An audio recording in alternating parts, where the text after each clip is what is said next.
Subscribe करें ideal progressive school के YouTube channel को और वीडियो अच्छी लगे तो लाइक और शेयर करें और बेल आइकन को दबाना ना भूलें ताकि इस चैनल पर अपलोड होने वाले सारे वीडियो सबसे पहले आपके पास पहुंच सके। प्यारे बच्चों, प्रॉफिट एंड लॉस पार्ट 10 प्रश्नावली क्वेश्चन नंबर 40। एक आदमी ने 624 रुपये में 2 रेडियो खरीदी। उसने एक रेडियो को 14% की हानि से तथा दूसरे को 14% लाभ से बेचा। यदि प्रत्येक रेडियो का विक्रय मूल्य एक ही हो तो क्रय मूल्य बताएं। उनके क्रय मूल्य बताना है दोनों रेडियो का। ऐसा क्वेश्चन आप लोग 2-3 क्वेश्चन पहले बना चुके हैं। दोनों रेडियो का कुल क्रय मूल्य है 624 रुपये। हमने मान लिया कि पहले रेडियो का क्रय मूल्य अगर x रुपये है तो दूसरे रेडियो का हो जाएगा 624 माइनस x रुपये। अब पहले रेडियो का विक्रय मूल्य भी निकाल लेते हैं और दूसरे रेडियो का भी। तो पहले रेडियो का विक्रय मूल्य हो जाएगा x माइनस x का 14%, क्योंकि पहले रेडियो को उसने बेचा है 14% के नुकसान पर, हानि पर। तो x माइनस x का 14% ज्ञात किए जब, तो देखिए पूरा कैलकुलेट करके आ गया आपका 43x बटा 50 रुपये पहला रेडियो का विक्रय मूल्य। दूसरे रेडियो का विक्रय मूल्य हो जाएगा 624 माइनस x, तो उसका क्रय मूल्य था, तो 624 minus x plus 624 minus x का 14%, क्योंकि इस रेडियो को बेचा था 14% के लाभ पर, इसलिए लाभ निकाल करके क्रय मूल्य में जोड़ना पड़ेगा, तब आएगा विक्रय मूल्य। तो दूसरे रेडियो का विक्रय मूल्य देखिए कैलकुलेशन करके आया है आपका।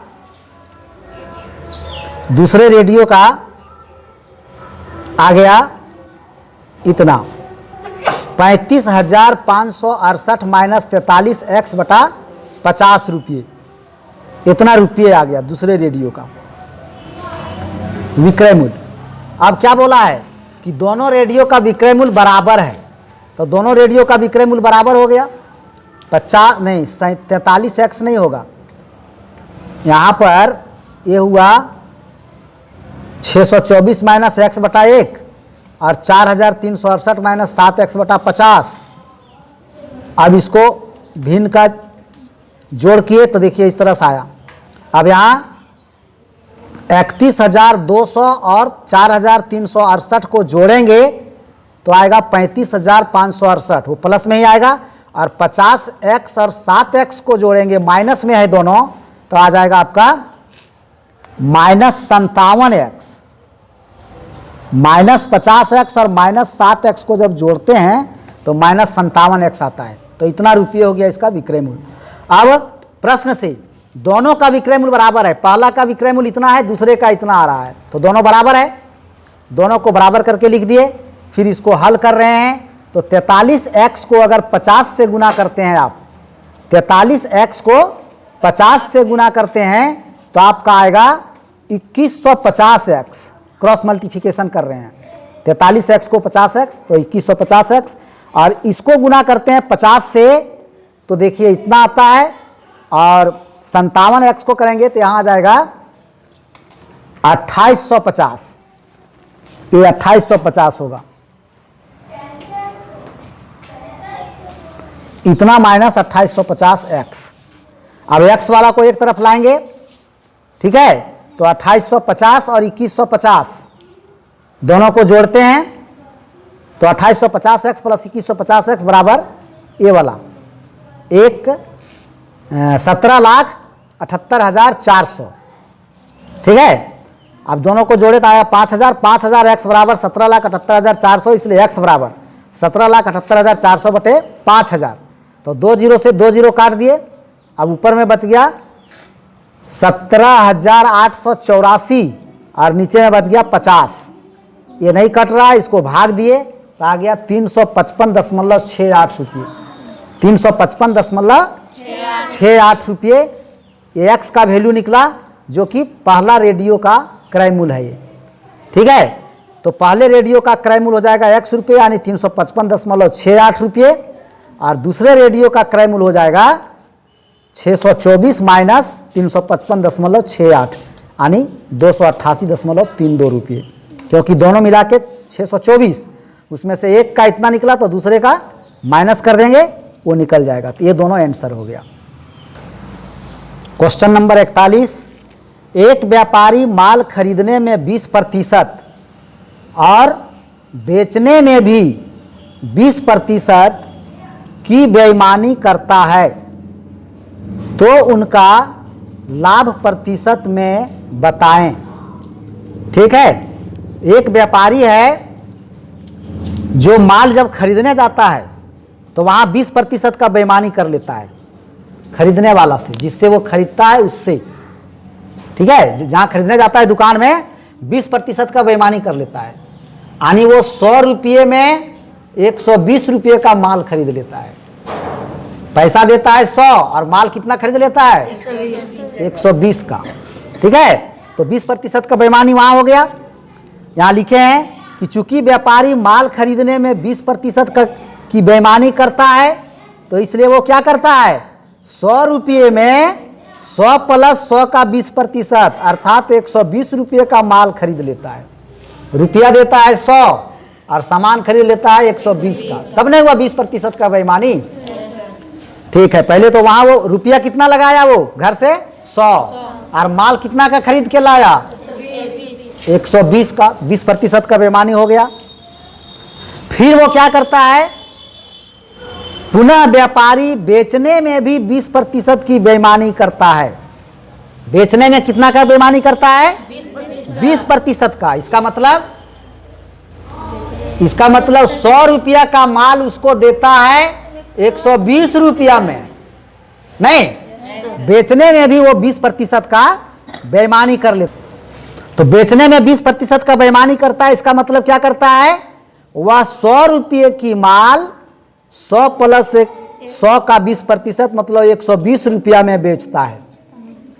माल है 100 रुपये का, बेचता है 120 रुपये में, और वहां 100 रुपये में 120 का माल खरीद ले रहा था।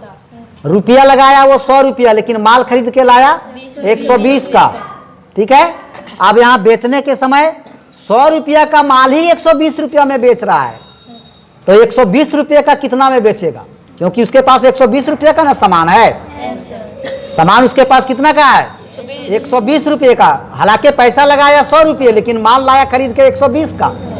ठीक है, और वही यहाँ पर देखिए, चूंकि वह 100 रुपये का माल 120 में बेचता है तो 1 रुपये का 120 बचा 100, और 120 रुपये का माल है उसके पास। रुपया लगाया था 100, लेकिन माल कितना का लाया था, तो 120 रुपये का माल वो कितना में बेचेगा, तो 120 बटा 100 गुना 120 144 रुपये में बेचेगा। इसका मतलब यहाँ हम देख रहे हैं कि वो रुपया लगाया घर से 100 रुपया, लेकिन दोनों जगह बेईमानी करके वो प्राप्त किया 144 रुपया। खरीदने में भी 20 रुपये का 20% का बेईमानी किया, बेचने में भी 20% का किया, तो उसको मिल गया 144 रुपया। और घर से पूंजी कितना लगाया था 100, तो लागत मूल्य 100 रुपये और विक्रय मूल्य 144 रुपये, तो लाभ हुआ नहीं। तो लाभ बराबर विक्रय मूल्य माइनस लागत मूल्य, 144 माइनस 100 यानी 44 रुपये का लाभ हुआ। लाभ प्रतिशत पूछा है, इसलिए लाभ प्रतिशत बराबर लाभ गुने 100 बटा लागत मूल्य या क्रय मूल्य, जो कहिए आप इसको, लागत मूल्य कहिए या क्रय मूल्य कहिए। तो लाभ गुने 100 बटा लागत मूल्य, तो 44 गुने 100 बटा 100, क्योंकि लागत मूल्य उसका 100 था, 100 रुपया ही लगाया था और 120 रुपये का माल खरीद लिया था, और उस माल को फिर वो 144 रुपया में बेच दिया, तो 44 रुपये का उसको लाभ हो गया। तो लाभ गुने 100 बटा क्रय मूल्य, तो 44% का उसको लाभ हुआ। देखिए क्वेश्चन नंबर 42, एक व्यापारी माल खरीदने में 2% तथा बेचने में 2% की बेईमानी करता है, उनका लाभ प्रतिशत बताएं। आपका इसके पहले जो 41 नंबर क्वेश्चन था, सेम टू सेम ये क्वेश्चन है, उसमें खरीदने में 20% और बेचने में 20% करता था, और इसमें खरीदने में 2% और बेचने में भी 2% का बेईमानी करता है। तो सारा नियम वही लगेगा, केवल 2% हो जाएगा 20 के जगह पर, नहीं। तो चूंकि व्यापारी माल खरीदने में 2% की बेईमानी करता है, तो 100 रुपये में वो 102 रुपये का माल खरीद लेता है, नहीं। पुनः व्यापारी बेचने में भी 2% का बेईमानी करता है, अर्थात वह 100 रुपये का माल 102 रुपये में बेचता है। दोनों जगह हो गया। अब 100 रुपये का माल 102 में बेचता है और उसके पास माल है कितना का? 102 का है। लगाया भले पैसा 100, लेकिन माल वो कितना खरीद के लाया? 102 का।